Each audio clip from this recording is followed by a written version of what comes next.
Assalamu alaikum guys, hope you are doing all well.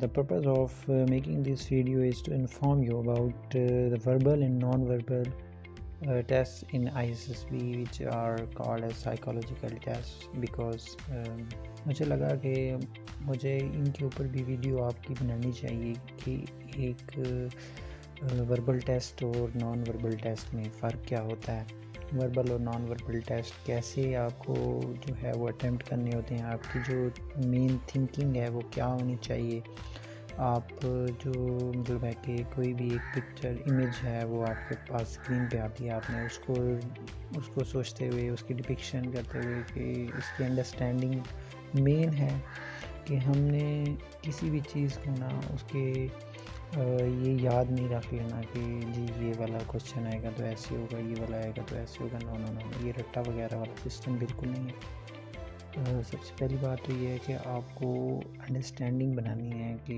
इसके अंदर logic कौन सी use हुई है, ठीक है। और आपकी थोड़ी बहुत जो है वर्बल टेस्ट के अंदर आपको अपनी जो है वो अंडरस्टैंडिंग बढ़ानी होगी, चीज़ों को लेकर अपनी वोकेबलरी अच्छी करनी होगी काफ़ी, और अंडरस्टैंडिंग जो है वो आपकी जो लॉजिक जिसे कहते हैं ना आप,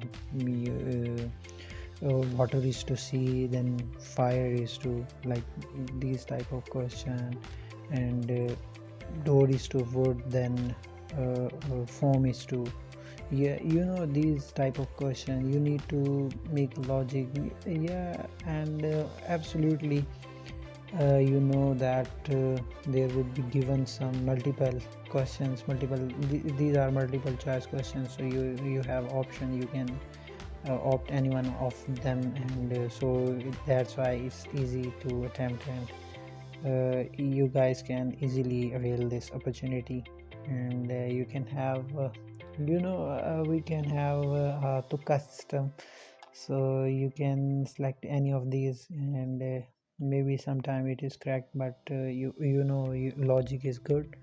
So in this video we will be solving these some verbal questions and then some non-verbal questions, so in order to make the understanding better, and so we will try to attain the logic which that question will be using. Thank you. हमें आज करना है verbal और non verbal intelligence. सबसे पहले तो हमें पता होना चाहिए कि हमारे पास ऐसी कौन सी वेबसाइट है जो हमें ISSB की तैयारी के लिए वर्बल और नॉन वर्बल जो है वो प्रोवाइड करती है। आपने सिर्फ नेट पे लिखना है गूगल क्रोम पे गो टेस्ट, यहाँ पे सर्च इंजन जो है वो आपको ले जाएगा। सबसे पहले ऑप्शन पे आपने इसी पे क्लिक करना है। आप ये देखेंगे आपको फर्दर जो है वो गैलरी के अंदर और भी join PF test, online join academy, join Pakistan navy, non verbal, general knowledge, इस तरह की आपको सजेशन दे रहा है। तो अभी हम जाते हैं इधर गो टेस्ट पे, तो आप देखें इसके अंदर बहुत से और ऑप्शन भी मौजूद हैं। तो क्लासेस भी हैं, CSS एग्जामिनेटरी टेस्ट, GK, एप्टीट्यूड। अब तो हमने आना है एप्टीट्यूड टेस्ट की तरफ। वर्बल एबिलिटी आप देखेंगे तो है क्वांटिटेटिव रीजनिंग, ये वाले टेस्ट भी होते हैं। अगर आप इंटरनेशनल स्टूडेंट हैं, आपने बाहर जाकर पढ़ना है कहीं, तो ये वाले क्वांटिटेटिव रीजनिंग जो है बड़ी इंपॉर्टेंट है आपके लिए। और इसके अलावा अभी हम बात कर रहे हैं वर्बल और नॉन वर्बल के लिए। पहले वर्बल एबिलिटी करते हैं, तो वर्बल के लिए हमारे पास आ गए हैं ये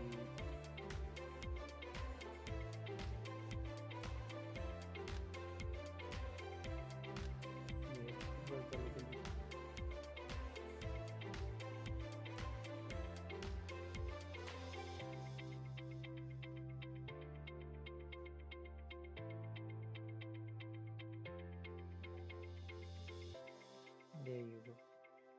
सबसे पहले वर्बल टेस्ट में हमारे पास एनालॉगी टेस्ट है, फिर सिनोनिम्स, मतलब आपकी जो भी एरियाज जो हैं वो वीक हैं, आप उन टेस्ट को जो है वो परफॉर्म करें। कि मैंने आपको वेबसाइट बता दी है और इसको लोड करने का तरीका कि यहाँ पे आपको कहाँ पे वर्बल टेस्ट जो है वो मिलेगा।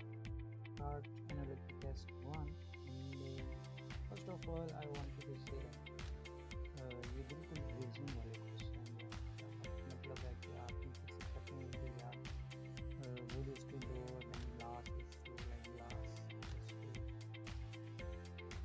गिलास जो है वो इंग्लिश वाला गिलास जिसे हम कहते हैं शीशा, तो वो उससे क्या बनेगा, जग बनेगा। आप कुछ भी इंग्लिश गिलास का जो है वो कर सकते हैं। अभी मैं कुछ क्वेश्चंस डाला था, आप मुझसे देख सकते हैं।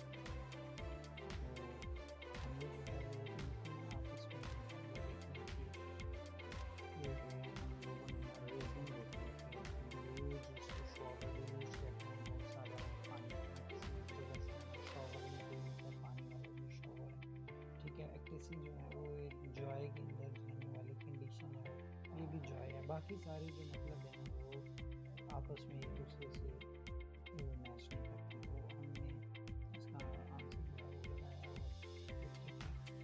इसी तरह जो रीजनिंग है वो आपने लॉजिक और आपने अपनी वोकैबुलरी इस पार्ट के लिए मतलब इतनी ज़्यादा ज़रूरी नहीं चाहिए ओवरऑल में से 3-4 तो अब जो वैक्सीन है वो प्रिवेंट करना है बस, तो बाकी सारी चीज़ें तो वो उसके अंदर रहने वाली है, लेकिन चीज़ है जो एंटीबायोटिक और काउंटर एक्ट है वो एक दूसरे के उसी तरह से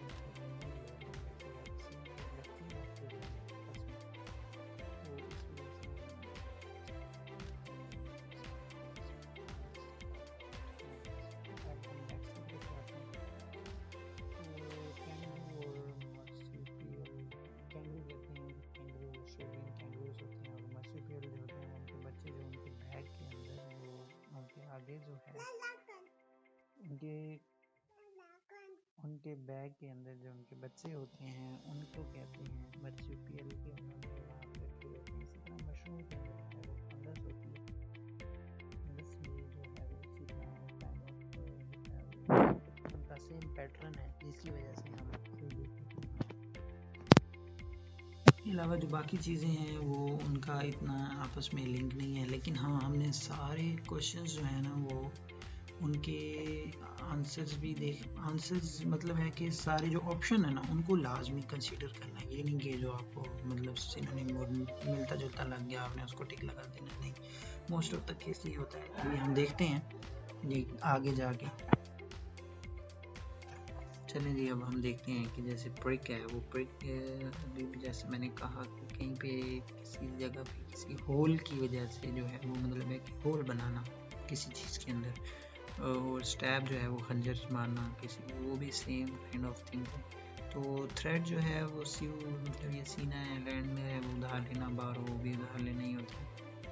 तो सिप और गल्प जो है, सिप जो है वो हम जो है वो आराम से, प्रिक जो है वो नॉर्मल होल को कहते हैं, स्टैब जो है वो ज़बरदस्ती होल जो हम करते हैं कि मतलब किसी को खंजर वगैरह लगा के या इस तरह। तो सिप जो है वो आराम से जैसे पानी का एक सिप लेते हैं हम, और गल्प जो है वो निगलने को कहते हैं कि ज़बरदस्ती ऐसे श्रॉड को जो है वो थोड़ा सा।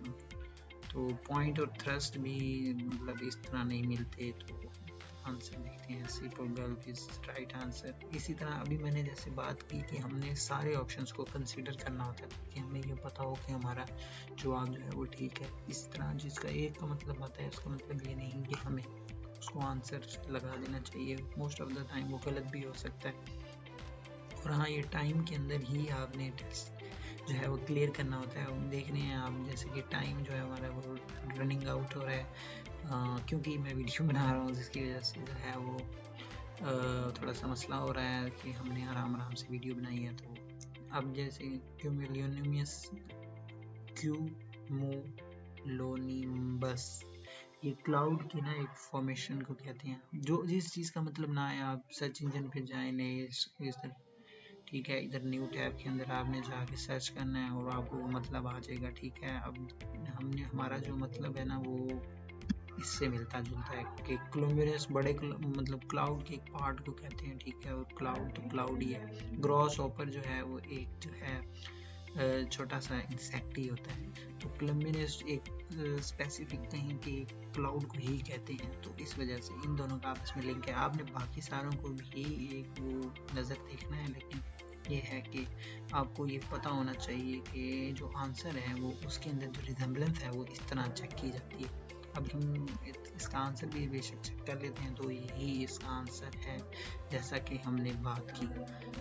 चलें जी, अब हम बात करते हैं कि अब जो हमने वर्बल टेस्ट जो हैं वो इसी तरह जो है आप इन सारी टाइप्स को देख रहे हैं तो इसी तरह के होते हैं कि analogy, synonym, antonym, preposition, spotting errors, इनकी सिर्फ हमने ना जो है वो लॉजिक रीजनिंग देखनी होती है। ठीक है, ये वर्बल एक ऐसा टेस्ट होता है जिसमें आप मेरे मेरे पॉइंट ऑफ व्यू के मुताबिक अगर आप ये सारे अटेम्प्ट कर लें, एक वेबसाइट तो ये है गो टेस्ट और एक है पाक वन, आप इन दोनों वेबसाइट्स के जो है वो दोनों अगर को कंसीडर कर लें MCQs को, तो वर्बल इंटेलिजेंस आपका क्लियर हो जाएगा इंशाल्लाह। लेकिन इनको अच्छे से करना है। ठीक है, आप देख सकते हैं यहाँ भी जो है वो इंटेलिजेंस टेस्ट आपको SSP के लिए हुए, तो हम इसको कंसीडर करते हैं। तो यूट्यूब सॉल्व देखा, यहाँ पे यूट्यूब से भी पढ़ी हुई है वर्बल इंटेलिजेंस टेस्ट 1 जो है वो हम इस पे जाते हैं पहले सबसे। तो ये जो है आपके पास वर्बल टेस्ट आ गया।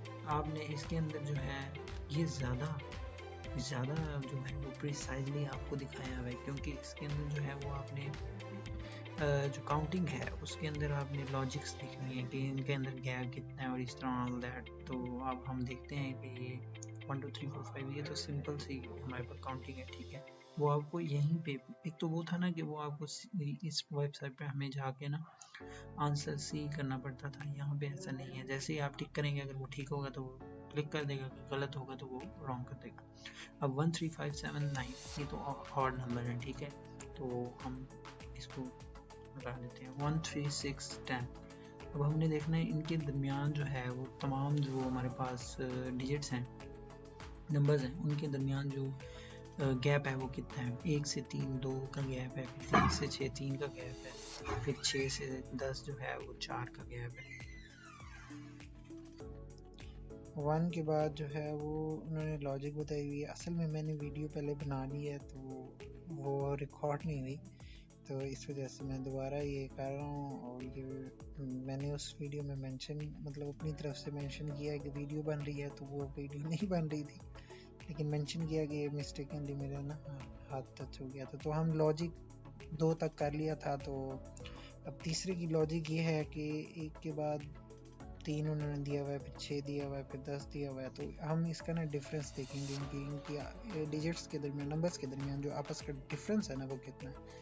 नॉर्मली ये होता है कि डिफरेंस एक ऐसा नंबर होता है जो कॉन्टिन्यूस फ्रेम में ऐड करते जाना होता है या इस तरह का ना। तो अभी ये देखें, तो 3 और 1 का डिफरेंस सबसे पहले देखेंगे, ये है हमारे पास 2, फिर उसके बाद 6 और 3 का तो 3 है डिफरेंस, 10 और 6 का तो 4 है डिफरेंस।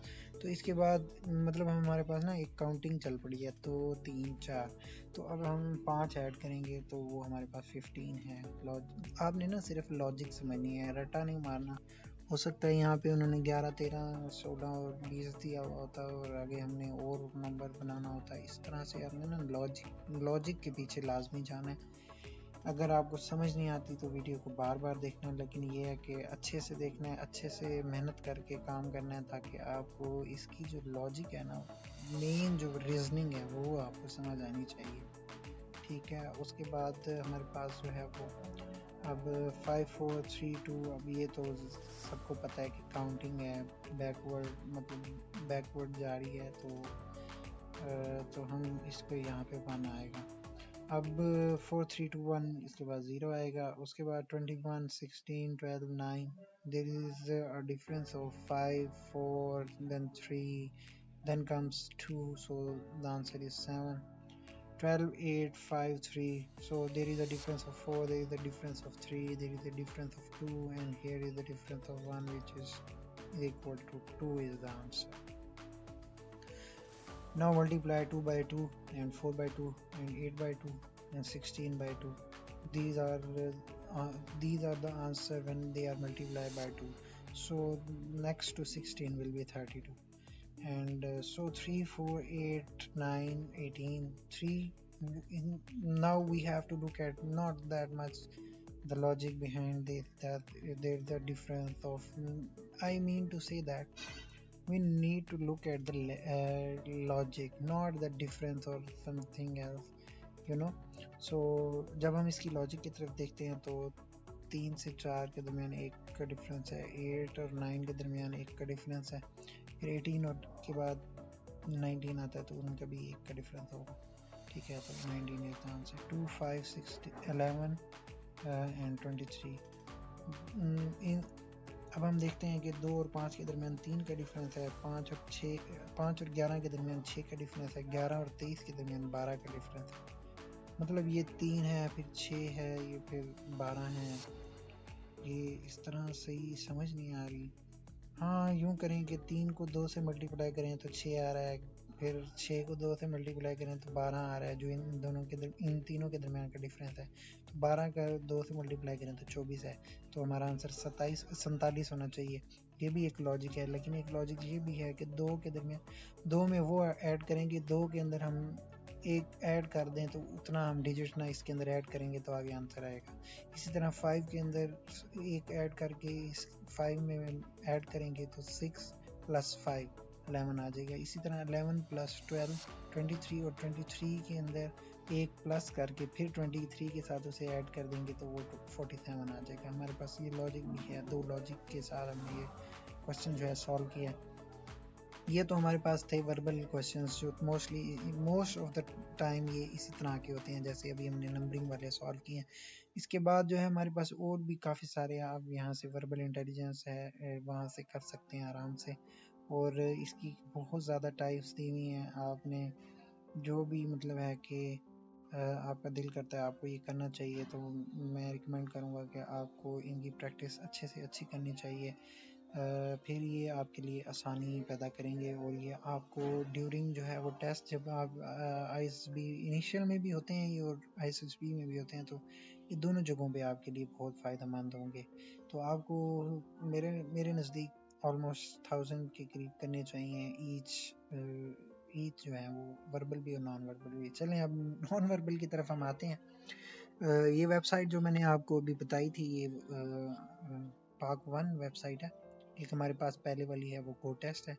तो इस गो टेस्ट के अंदर भी हम आपको दिखा देते हैं कि नॉन वर्बल एबिलिटी रीजनिंग जो है, नॉन वर्बल टेस्ट जिसे कहते हैं, तो ये दोनों जो है हम दे सकते हैं सीरीज टेस्ट। ये टेस्ट की टाइप इस तरह होती है कि आपने एक टेस्ट देना होता है, उसके अंदर आपकी एवेल्युएशन होती है, आपको एंड में रिजल्ट शो होता है। इसके अंदर इस तरह नहीं है, जैसे ही आप एक कोई ऑप्शन सिलेक्ट करते हैं उसी वक्त आपको वो उसका आंसर दे देता है। मुझे तो वैसे दोनों वेबसाइट्स अच्छी लगती हैं, मैंने इन दोनों से तैयारी की थी। चलें जी, अब नॉन वर्बल की तरफ आते हैं। तो select the appropriate choice to complete the sequence. अब आपने देखना है कि इसके अंदर ना ये नहीं करना कि यार ये मेरा दिल कर रहा है कि इसके अंदर अब ग्रीन आ रहा है तो ये रेड आ रहा है, इस तरह वाला चक्कर नहीं है। ये आपने इसकी कोई ना कोई रीज़न होगी, कोई ना कोई वजह होगी जिसकी वजह से वो वहाँ पे आएगा। एक सीरीज लॉजिक, एक कलर को आपने लेना है और देखना है कि उसकी जो वो लॉजिक है वो क्या चल रही है, तो उस हिसाब से वो कलर वहाँ पे आएगा। अब आपने देखा है कि यहाँ पे ना ग्रीन जो है वो आउटर मोस्ट उसमें, ठीक है, यहाँ पे इनर मोस्ट में, फिर यहाँ पे दरमियान में आ गया। तो मतलब अब हो सकता है कि ग्रीन जो है वो अब आउटर मोस्ट में है, उसकी बारी नंबर तो वही है। चलें हम फिर अब चेक करते हैं कि अब ये जो चलें अब रेड वाले को देखते हैं। रेड वाला पहले जो है वो मिड वाले में है, फिर ये आउटर मोस्ट में है, फिर ये इनर मोस्ट में। तो अब हमारे पास जो है वो रेड जो है वो मिड वाले में होना चाहिए। तो हाँ जी, ये इसमें मिड वाले में ही है। तो अब हमारे पास जो ब्लू है वो पहले इनर मोस्ट में है, फिर मिड में है, फिर आउटर मोस्ट में है, तो अब इसकी बारी मिड में है। बाकी सारे भी आपने औरों पे फोकस करना है वो भी ठीक है, लेकिन आपके पास क्योंकि पहली जो रीजनिंग आपने जो अपनी लॉजिक जो पहली आपने बनाई है ना, वो बड़ी डिपेंड करती है कि आपका आंसर किस तरह ठीक हो सकता है। तो हमने जैसे ही देखा कि एक हमने कोई सा कलर लिया, उसको देखा कि वो पहले कहाँ पे आया, फिर वो दूसरे नंबर पे मतलब पहले आउटर मोस्ट था, फिर इनर मोस्ट था, फिर मिड था। तो मतलब अब तीनों नंबर हो गए, तीनों बारियां, तीनों कलर जो है वो तीनों सीक्वेंसेस में आ गया। तो अब जो नेक्स्ट एक सीक्वेंस है ना चल रहा होता है, हमने सीक्वेंस को फॉलो करना है। मैं बार बार कह रहा हूँ, यहाँ पे ये इन्होंने मेंशन भी किया हुआ है कि ये एक सीक्वेंस को फॉलो करेगा। तो सीक्वेंस हमने देखा तो वो हमारे पास फिर जो है वो नेक्स्ट ग्रीन की बारी थी, तो हमने ग्रीन पे टिक लगाया, इस सी वाली ऑप्शन को ठीक होगी। Select the appropriate choice to complete the sequence. इसी तरह हमने देखना है अभी ये सीक्वेंस, अब एक यहाँ है, फिर ये ग्रीन वाला इधर मूव कर गया नेक्स्ट में, फिर ये रेड वाला इधर आ गया, फिर ये रेड, अब रेड वाला उधर ही रह गया, ग्रीन वाला मूव कर गया, तो अब रेड की मूव करने की बारी है, यू नो। तो रेड वाला जब मूव करेगा ग्रीन वाला इधर ही रहेगा, तो ये हमारे पास ये ऑप्शन ठीक है। Yes, that's correct. Select the pair of figures which is not like the others और least like the others. Okay, ये हमारे पास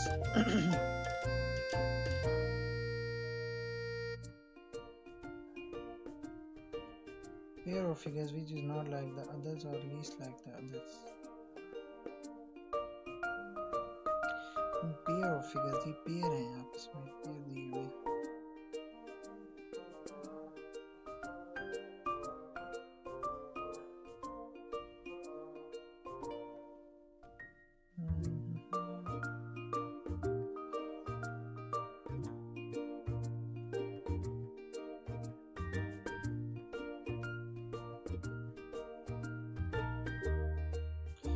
इसमें आप देख सकते हैं कि फर्क तो है।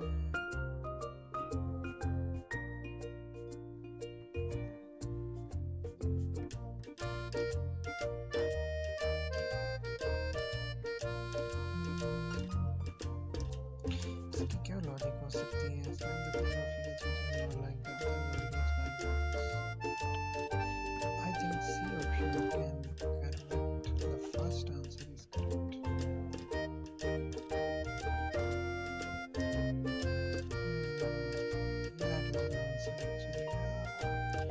मैं इसलिए ये आंसर नहीं लगा रहा था क्योंकि ये दोनों सेम ही हैं ऑलमोस्ट। तो खैर चलें, ये कभी कभी गलत भी हो सकते हैं, क्योंकि अब देखें ना, ये अब दो ऑप्शन एक जैसे हैं, तो ये हो सकता है आप इसको भी ठीक करते तो ये तब भी ठीक कर देता, और इसको भी ठीक करने से वो आपका आंसर जो है वो ठीक कर देता, कोई उसमें मसला नहीं होता। मैं इसलिए कंफ्यूज हो गया, लेकिन आप लोगों ने नहीं होना, प्रैक्टिस इतनी अच्छी करनी है कि वो अच्छे से हो, क्योंकि जब दो एक जैसी हो जाए ना, मतलब है कि तो वो आपके लिए आसानी हो जाती है कि मतलब दोनों में से एक ठीक होता है। मुझे लगा शायद वो एक जैसी हैं, तो शायद ये इन्होंने इसको छोटा किया हुआ है, तो इसकी वजह से शायद थोड़ा सा डिफरेंस हो, लेकिन ऐसा नहीं था। सो ये select the appropriate choice to complete the sequence. अब ये तो ज़ाहिर है क्लॉकवाइज आपकी जो मोशन हो रही है इस ट्रायंगल की, और उसके आगे जो एक लाइन लगी हुई है, तो आप देखते हैं कि अभी 45 हॉर्स पे जो है वो आपने अपना ये रखना है ट्रायंगल को, तो ये आंसर है। उसके बाद सिलेक्ट एप्रोप्रिएट फिट्स। अब हमने एक जो सीक्वेंस है ना, वहाँ से यहाँ से पिक्चर को लेना है, बड़े गौर से देखना है आपने, क्रिटिकल लेवल ऑफ थिंकिंग आपकी चाहिए। एक तो देखना आप ये बिल्कुल यहाँ से स्टार्ट करें जहाँ पे मेरा माउस का कर्सर है, आपने यहाँ पे देखना है कि ये बाउंड्री है ना, तो अब ये बाकी किसी में इतनी बॉडी नहीं है जितनी बाउंड्री पे स्टार्ट हो रहा है, तो बस एक ही रीजनिंग बहुत होती है, पिक्चर्स बनाने ज़्यादा इसकी रेंज बनाने की ज़रूरत नहीं है, आसानी। चलिए अब जी नॉन वर्बल में दो टेस्ट आ गए, तो हम देखते हैं। पहले जो है वो दोनों हमारे पास शेड किया हुआ है, उन्होंने उसको फिल किया हुआ है, फिर एक को फिल किया हुआ है, फिर दोनों को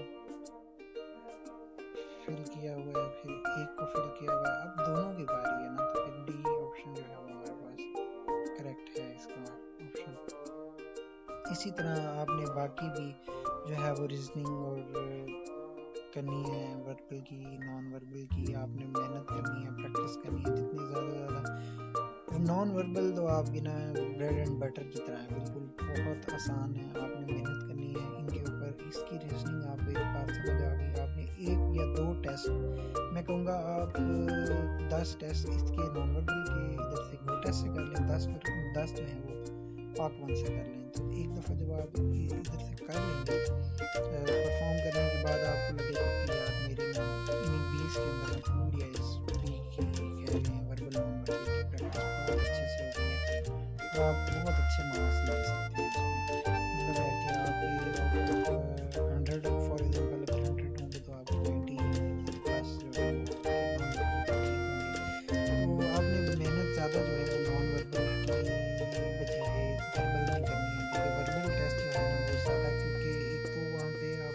वोकेबलरी की भी ज़रूरत पड़ सकती है। वहाँ पे आपको रीजनिंग वो इस तरह की भी दे सकता है कि आप फंस जाएंगे। लेकिन जो अभी हमने लास्ट वाली जो की थी ना, मोस्ट ऑफ द टाइम जो है वो नंबर्स वाली होती है। अगर आपकी मैथ में आप बहुत अच्छे हैं तो आप बहुत ज़्यादा से ज़्यादा क्वेश्चन जो है वो सॉल्व कर सकते हैं। लेकिन ये मोस्ट होता ये भी है ना कि टाइम भी लिमिटेड होता है, तो उसके अंदर आपने उसको जो है वो सॉल्व करना होता है। तो ये जहन में रखिएगा ताकि आपके लिए आसानी हो। ठीक है, हमने आज जो एक्सरसाइज की हैं वर्बल नॉन वर्बल, ये आपको आर्मी के, एयरफोर्स के, नेवी के इनिशियल टेस्ट में भी फ़ायदा दे सकती हैं और जो है वो आईएसएसबी में भी जो है वो आपको फ़ायदा दे सकती हैं। उसके अलावा अगर आप लोग समझते हैं कि आप जनरल नॉलेज की तैयारी करना चाहते हैं तो वो भी इधर है, इस्लामिक टेस्ट भी हैं। थोड़ी बहुत जो है वो आपके एमसीक्यूज़ जो हैं वो कभी कभी कंप्यूटर टेस्ट में वो जो हम पढ़ते हैं कि इन आईएसएसबी में तो बंदा तब जाता है ना जब ये कंप्यूटर टेस्ट को क्लियर करता है। Computer test is a basic main first initial test of for your admission in army. So initial के अंदर पहला टेस्ट जो है वो कंप्यूटर टेस्ट होता है, उसके अंदर जीके होती है। तो आपने सारा कुछ जो है वो इधर से आपको आराम से मिल जाएगा। जब आप एक दफ़ा इधर से तैयारी करना स्टार्ट करेंगे तो आप देखेंगे कि आपको यहाँ पे डिफरेंट तरह के क्विज़ेस, जनरल साइंस और पाक quizzes, Pakistan quizzes, Islamic quizzes, ये सारी चीज़ें आपको मिल जाएंगी। आपने यहाँ से अच्छे से तैयारी करनी है और जो जो बेसिक इंफॉर्मेशन है वो तो आपको मिल जाएगी। ठीक है। So guys, we have solved these all verbal and non-verbal questions, and these were, easily to understand, and you know that we made a logic and we were going through it and so on. Once we made a logic, that we made an understanding what is going on behind it, what is the main purpose of it, it was easily understandable. When talking about verbal intelligence test, you know that sometimes there is a logic of words that I suggested before, as I told before. Then we have a vocabulary that is the main issue, and we were going through it and so on. Once we made a logic, that we made an understanding what is going on behind it, what is the main purpose of it, it was easily understandable.